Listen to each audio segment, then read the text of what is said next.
Welcome to CS academy. आज के lecture के अंदर हम लोग डिस्कस करेंगे प्रिम्स एल्गोरिदम। हमने लास्ट लेक्चर के अंदर क्रूस्कुल के एल्गोरिदम को डिस्कस किया था। आज के लेक्चर के अंदर हम लोग डिस्कस करेंगे प्रिम्स एल्गोरिदम। प्रिम्स एल्गोरिदम की सबसे पहले हम लोग थोड़ी सी इसकी जो ओवरव्यू ले लेते हैं, देन हम एक एग्जांपल के थ्रू इसको इन डिटेल जो है वो इम्प्लीमेंट करेंगे।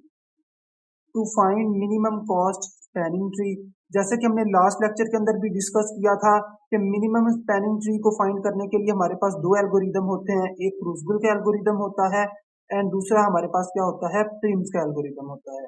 सेकंड इसकी प्रॉपर्टी क्या है, if number of vertices is V then V minus one edges होंगे। मतलब कि जितने हमारे पास वर्टिसेस होंगे उससे एक कम हमारे पास क्या होगा, एजेस होंगे। अगर हमारे पास 6 वर्टिसेस हैं तो 6 माइनस 1 5 एजेस हमारे पास होंगे। It traverse the one node several time to get minimum distance. ये हमारे पास एक प्रॉपर्टी न्यू है जो कि इसको डिफरेंट कर रही है क्रूस्कुल के एल्गोरिदम से। क्रूस्कुल के एल्गोरिदम के अंदर क्या था कि हम एक ही नोड को सिर्फ एक ही बार विजिट कर सकते थे। अगर हमने एक जगह से दूसरी जगह अगर ट्रांसफर करना है, एक नोड से अगर दूसरी नोड पे हमने जाना है तो हम उसको सिर्फ एक ही टाइम विजिट कर सकते थे। बट प्रिम्स एल्गोरिदम के अंदर हमारे पास क्या है कि हम एक नोड को सेवरल टाइम जो है मल्टीपल टाइम विजिट कर सकते हैं मिनिमम डिस्टेंस जो है फाइंड करने के लिए। ये हमारे पास था प्रिम्स एल्गोरिदम। ये हमारे पास एक ग्राफ गिवन है। अब हम इस ग्राफ में से जो है मिनिमम डिस्टेंस जो है वो निकालेंगे बाय यूजिंग प्रिम्स एल्गोरिदम।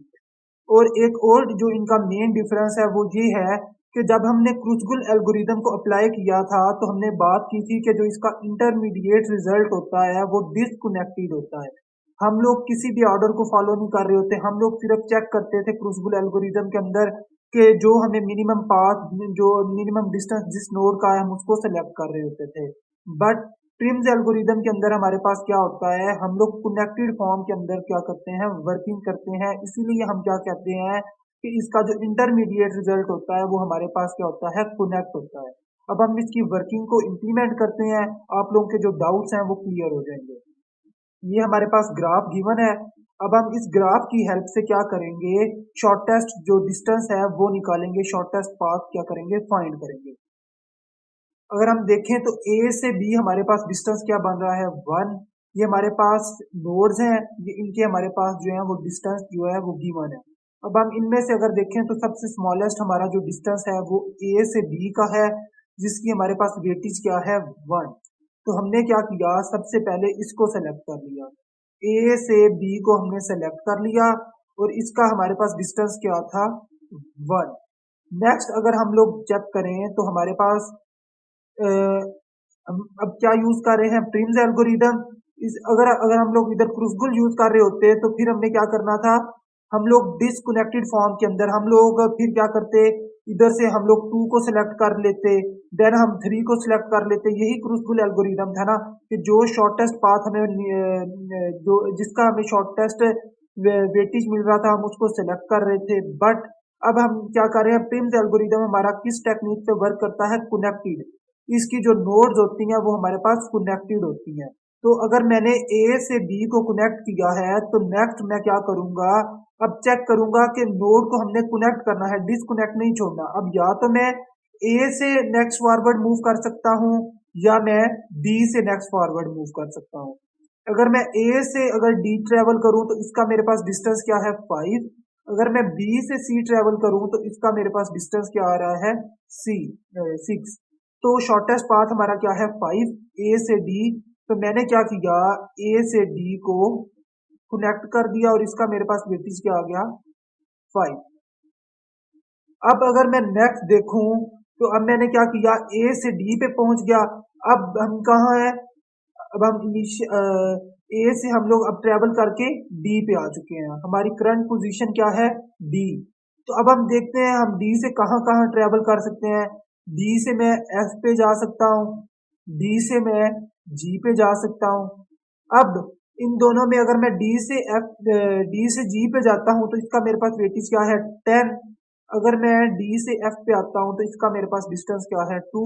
तो हम इन दोनों में शॉर्टेस्ट हमारे पास क्या है, 2। तो हमने क्या किया, डी को कनेक्ट कर दिया एफ के साथ। ये हमारे पास डी था, इस डी को मैंने एफ से कनेक्ट कर दिया और ये इसका वेटेज है मेरे पास। ये इसकी समझ आ रही है, क्योंकि ये हमारे पास क्या कर रहा है, एक कनेक्ट फॉर्म बना रहा है, कनेक्टेड है, सारी नोड्स आपस में क्या हो रही हैं, कनेक्ट हो रही हैं।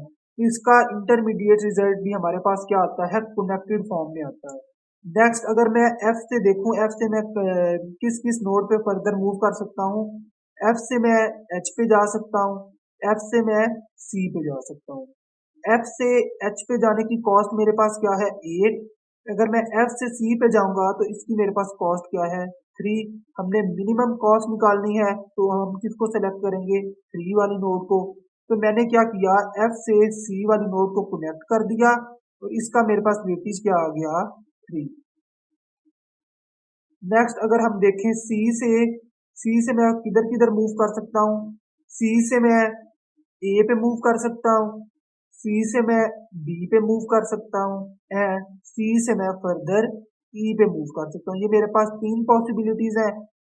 हमने लास्ट में भी डिस्कस किया था कि हमने ग्राफ का साइकिल नहीं बनने देना। अगर मैं सी से अगर मैं बी को कनेक्ट करता हूँ तो ये मेरे पास क्या बन जाएगा, ये मेरे पास साइकिल बन जाएगा। अगर मैं बी सी से अगर ए को कनेक्ट करता हूँ, लेट सपोज अगर मैं इसको कनेक्ट करता हूँ तो ये मेरे पास क्या बन जाएगा, साइकिल बन जाएगा। अगर मैं इधर कनेक्ट करता हूँ तो मेरे पास क्या बन रहा है, ये साइकिल बन रहा है। हमने लास्ट वीडियो के अंदर भी डिस्कस किया था कि हमने ग्राफ में साइकिल को नहीं बनने देना। अगर तो नेक्स्ट हमारे पास थर्ड पॉसिबिलिटी क्या है, सी से मैं ई को कनेक्ट कर सकता हूँ, इसका मेरे पास वेटेज क्या है, 7। बेशक हमारे पास अगर मैं इसको कनेक्ट करता तो इसका वेटेज 6 था, इसका वेटेज भी मेरे पास 6 था, बट इसका वेटेज मेरे पास क्या आ रहा है, 7। ऑल्सो ये हमारे पास क्या है, थोड़ा सा वेटेज इसका हमारे पास हाई है, बट हमने ये प्रॉपर्टी को वायलेट नहीं करना कि हमने साइकिल को नहीं क्रिएट करना। सो डेट्स वाई मैंने ये वाली नोड एंड ये वाली नोड को कनेक्ट नहीं किया, मैंने सी से ई वाली नोड को क्या किया, कनेक्ट कर दिया। अब अगर हम लोग नेक्स्ट देखें तो अब हम ई से हम लोग कहाँ कहाँ ट्रेवल कर सकते हैं। अगर मैं ई से एच पे ट्रेवल करूं तो इसकी मेरे पास कॉस्ट क्या है, 12। 12 मेरी क्या है, हाईएस्ट है, तो हम लोग क्या करेंगे, इसको निगलेक्ट कर देंगे। यही हमने ऊपर भी थर्ड पॉइंट के अंदर बात की थी कि it traverse one node several time, कि हम जो है नोड्स को सेवरल टाइम विजिट कर सकते हैं। अब अगर हम लोग देखें दोबारा से हम लोग किसी भी नोड पे जा सकते हैं, क्योंकि ये इसकी प्रॉपर्टी है कि हम नोड को सेवरल टाइम क्या कर सकते हैं, विजिट कर सकते हैं। तो अगर मैं अब देखूं, पहले मैं इस नोड से अगर मैं बैक जाऊं तो इस नोड पे मेरे पास क्या था, एफ। एफ से मैंने इधर कनेक्ट किया था सी पे।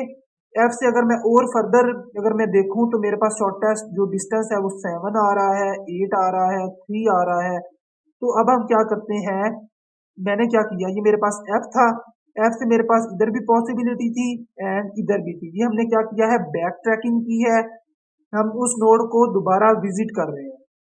अब मैं एफ से फर्दर कहाँ जा सकता हूँ, एफ से मैं एच पे मूव कर सकता हूँ एंड एफ से मेरे पास पॉसिबिलिटी सी की थी, वो मैंने ऑलरेडी इसको कनेक्ट कर दिया है। अगर मैं ई से अगर जाता, ई को पहले मैं एच पे मिलाता, देन मैं एच को इससे मिलाता, तो इसकी कॉस्ट मेरे पास 12 थी, जो कि मेरे पास हाईएस्ट थी। तो हमने ये भी ख्याल रखना होता है कि हमने हाईएस्ट नोड को क्या करना है, सिलेक्ट नहीं करना। जिस जिस नोड का शॉर्टेस्ट हमारे पास क्या होगा, वेटेज होगा, हमने उसको सिलेक्ट करना है। तो एफ से जब मैंने एच को सिलेक्ट किया, इसका मेरे पास वेटेज क्या आ गया, 8। अब हमारी जो हम लोग कहाँ हैं, एच पे हैं। एच से अगर मैं पॉसिबिलिटी देखूं, एच से मैं डायरेक्ट इधर भी जा सकता हूँ आई पे, एच से मैं वापस ई पे भी जा सकता हूँ, एच से मैं जी पे भी जा सकता हूँ। अब अगर मैं एच से ई पे जाऊं तो इसका मेरे पास कॉस्ट क्या है, 12। अगर मैं एच से जी पे जाऊं तो इसकी मेरे पास कॉस्ट क्या आ रही है, 7। अगर मैं एच से आई पे जाऊं तो इसकी मेरे पास कॉस्ट क्या है, 8। तो इनमें से हमारे पास स्मॉलेस्ट हमारे पास क्या है, 7। तो मैंने क्या किया, एच को जी से कनेक्ट कर दिया। ये मेरे पास एच था, इसको मैंने क्या किया, जी से कनेक्ट कर दिया। अब हम कहाँ हैं, जी पे। जी की अगर मैं पॉसिबिलिटी देखूं तो जी से मैं कहाँ कहाँ जा सकता हूँ, जी से मैं डी पे जा सकता हूँ, इसकी मेरे पास कॉस्ट क्या आएगी, 10। जी से मैं आई पे जा सकता हूँ, इसकी मेरे पास कॉस्ट क्या आएगी, 3।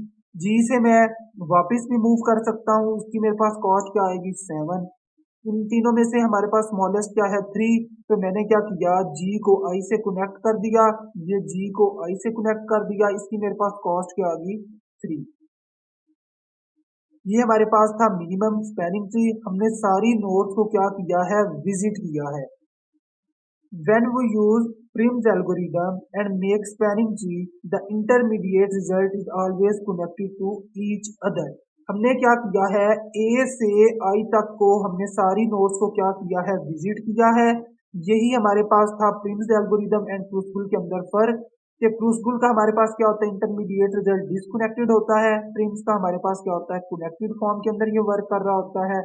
प्रिम्स एल्गोरिदम के अंदर हम नोड्स को सेवरल टाइम विजिट कर सकते हैं, बट क्रूसिबल के अंदर हम लोग एक नोड को एक ही टाइम में विजिट कर सकते हैं। ये दोनों हमारे पास यूज क्या होते हैं, शॉर्टेस्ट डिस्टेंस फाइंड करने के लिए। आई होप आप लोगों को प्रिम्स एल्गोरिदम की समझ आई होगी।